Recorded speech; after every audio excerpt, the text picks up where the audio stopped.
Hi, and welcome back to Community Hotline. My name is Monica Weitzel, and we're still here at MetroEast Community Media in Gresham.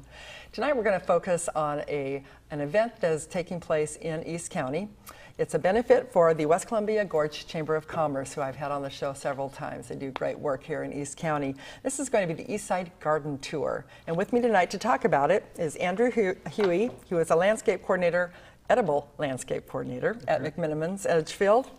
Welcome. Nice to have you here, Andrew. Thanks for having me. And Elaine Hudson, who is the owner of Landscapes in Living Color. Thanks for being here. Thank you. So the garden tour is focused on beautiful gardens in East County, which there are lots of them. It's a gorgeous area. Andrew, you are the edible landscape coordinator. Is that your title? Right. Yeah, that's the official title. It. Big word for a farmer. Yeah, for a farmer. Tell me, what exactly do you do there? My job is to basically plan the vegetable garden and maintain the pest management and harvest and pruning of the fruit trees on property. And to be used in their restaurants and... Yeah, exactly. So all the produce we provide goes to the Black Rabbit restaurant, and it's my job to kind of coordinate with the chefs about harvest and varieties and crops that we're growing. And the same with the distillery with our fruit trees. We grow pears and apples for the distillery. Well, I can attest to it. I like it all there. I've eaten at the Black Rabbit several times, and I've managed to imbibe a few of the beverages there. Yes. So how does this fit into the East Side Garden Tour? Is McMenamins actually a part of the tour itself? It is. Yeah, the whole property is going to be on the tour. And historically, it's a kind of large property that was started as a poor farm. And it was just served as a refuge for anyone that had kind of fallen on hard times and needed a place to go. So they could go there and contribute whatever skills they had, whether it be farming or cooking or cleaning or whatever they had to offer in exchange for a place to call home and get back on their feet again. And now it's this fabulous place where there's great restaurants and all sorts of different places for music venues and... Right, yeah, we've got the large amphitheater now, and bringing in some pretty big names in the music world. Yeah, I've been to a few of those, and we recently, MetroEast had or actually Alliance for Community Media had a conference out there in one of the outer buildings, but it's a beautiful place. Oh, good. So I think we have a few pictures of McMenamins, so maybe we can take a look at them and you can tell us what we are looking at that will be at the garden tour.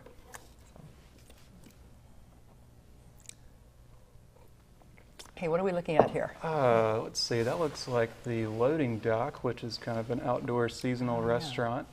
It'd be outside the Power Station pub. And they even host some small events there and little mini shows. And you have a lot of different places around there to go, not just the Black Rabbit. Right, yeah, there are lots of little small bars and gathering areas. That looks like the pear orchard there, doing a little Bartlett pear harvest for the distillery, which goes into the estate brandy that they make. I don't think I've tried that. That's one of my favorites. Is it? Yeah. That'd be the loading dock again, the little outdoor restaurant. Yeah. Yeah. Once in a while we take the community hotline crew there after our shows. Oh, look at that. That looks good. It's like a pretty good summer harvest. Yes. Some heirloom tomatoes and zucchini. Pretty. Looking out over the vegetable garden again. Nice sunflower. That's the 3.5 acre, I believe, Pinot Gris vineyard, which goes into the winery, and they'll blend that with other Willamette Valley grapes. It's beautiful, isn't it? Another beet harvest. So our vegetable garden is of kind of moderate size. It's only about 1/2 acre, but we try to practice biointensive and non-chemical methods, and even on just that 1/2 acre, we're able to produce about 4,000 pounds of produce a year. Wow, that's a lot. Yeah. And you can use all that? Yeah, use it all. Wow, that's great. That's good to see you're using good practices and good for the ecology. Yeah, I think the whole McMenamins crew is pretty much into that. Yeah, I mean that's kind of committed to that. The mindset of Mike and Brian, the brothers, is to kind of find these historic relics and restore, reuse anything that's available. Reflect the history, and we try to do the same thing in our landscape maintenance as well by making our own compost and compost tea and wood mulch, and we start our own seed. Wow, that's very impressive. That's very impressive. So people coming on the East Side Garden Tour will be able to find out all that. There will be people there, I assume, to show them around. Yeah, and yeah. Will you be there? Yeah, a whole bigger mouthful than I did. Are there flower gardens there too, or is it? Yeah, there's herb gardens, I know, right? There's really just a broad range of all gardens. Our goal is to kind of provide as many examples as we can, and just kind of create that dialogue with the visitors and hopefully learn something ourselves and make a better place. It's a good place for people to check out Edgefield if they've never been there. I mean, you've got the absolutely. Pool hall, and you got the golfing. There's a spot for everyone. There's everything there. Great.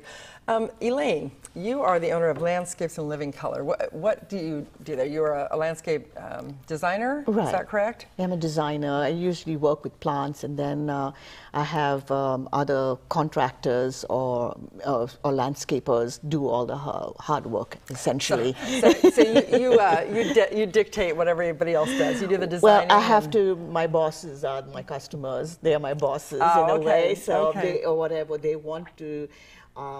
Sort of, initiate into a design, and then of course it always is the bottom line, how much you want to spend, right, and usually it's suburbanites that I work with. Once in a blue moon, you're talking about acreage, and then I have to do, large scale plantings and stuff like that. Yeah.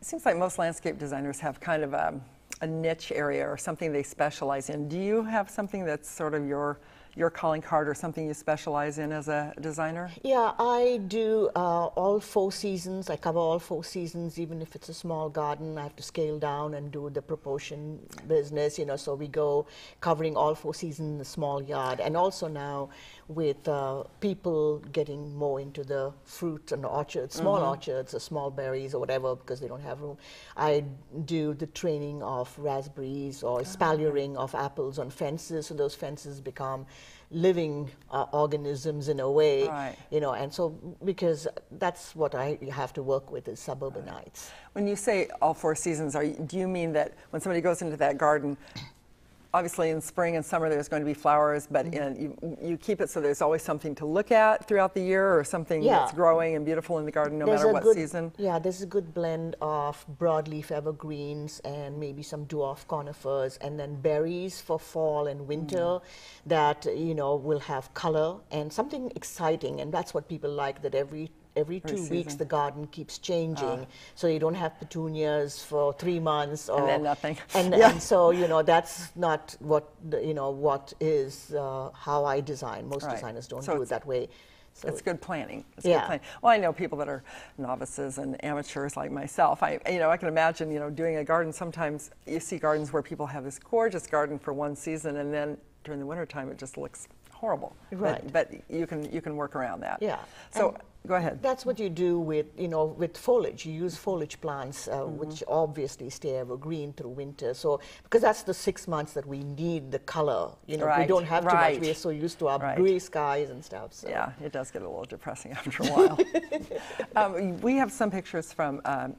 Is it a garden you designed or your garden? It's my garden. It's your garden. Okay. It's 37 years in the making. Oh, look at this. Okay, so what are we looking at here? You're looking at a pergola, and the pergola sort of went through a vegetable garden on both sides at one time when I had the 4 kids. And that's a grape. That's a grape on it from this end, and on that end there are more ornamental plants.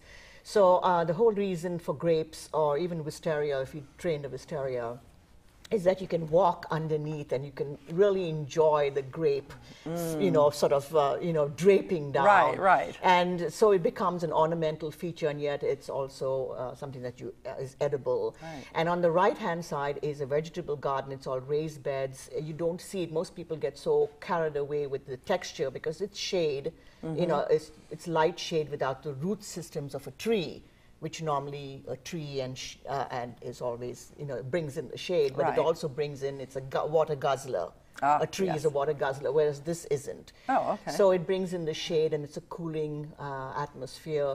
And so I have, on the left-hand side, I have a lot of textures, contrasting textures, fine textures, bold textures, foliage color of purples, burgundies, let's not put a purple, and then I have the blue poppies, which you'll see later on the left-hand side. Okay, well, let's see what the next picture brings us.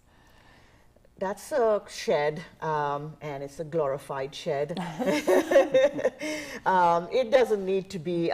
It doesn't need to be covered because it's a pretty little building. It houses all my garden implements. And you probably have a bunch of them. Yeah, I do.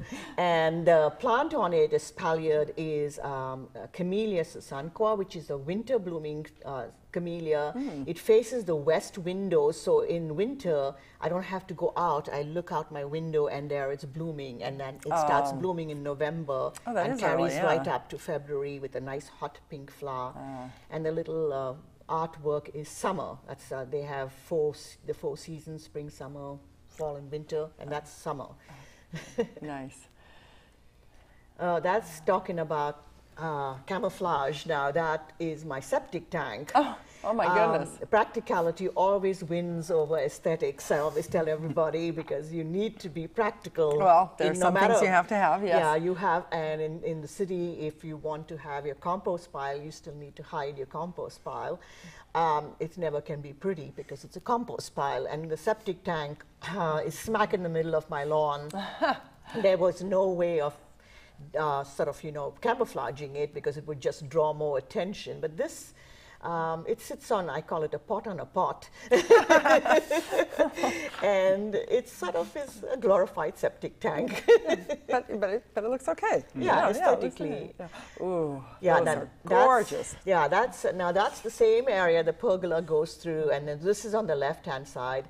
And those are the blue poppies from the Himalayas. McMenamins, yeah, they are absolutely breathtakingly beautiful, and they're quite a challenge. And as most seasoned gardeners will tell you, that when they come through, they look at it. They bloom in May, so it's a different time of the year. Right. And so when they see that, they are totally amazed by my prowess as a gardener. That's why you don't see them very often. Yeah, no, they're beautiful. You don't. They're beautiful. Okay, well that sounds like fun. So how many gardens are on the tour? Do you know? I think there are about 10 is what she said. 10? Right. Yeah. Okay, and some of the gardens are all different kinds. Obviously, McMenamins and your garden are totally different, but they're all on the east side. Whereabouts are you? Are you in the Troutdale area? No, I'm in Corbett. Oh, you're in Corbett. Okay, right. Okay. So the garden tour is August 4th, which is a Saturday, right? From 9 to 4. And at the end of it, I believe there's a kind of a reception that's going to be held afterwards. So if people are interested in finding out about it or attending, getting tickets, they can go to the West Columbia Gorge Chamber of Commerce website. Right. Do you know if they have information on the McMenamins website too? I bet they do, huh? Yeah, there should be plenty of information. I imagine they would. Okay. So you'll be working all day that day, I'll bet, huh?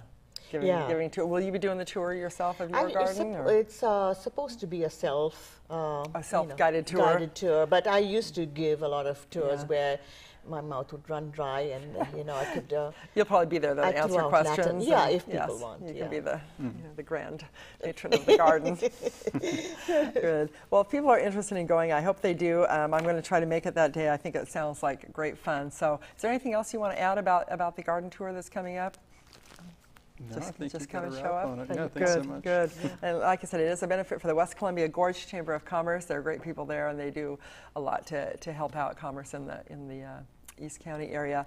So if you are interested in going, please go to the West Columbia Gorge Chamber of Commerce website. The information should be on our screen. It'll be a delightful day. Hopefully the weather will be nice, and I'm sure they'd love to see you out there. Don't go away. We'll be right back with the last segment of this evening's Community Hotline.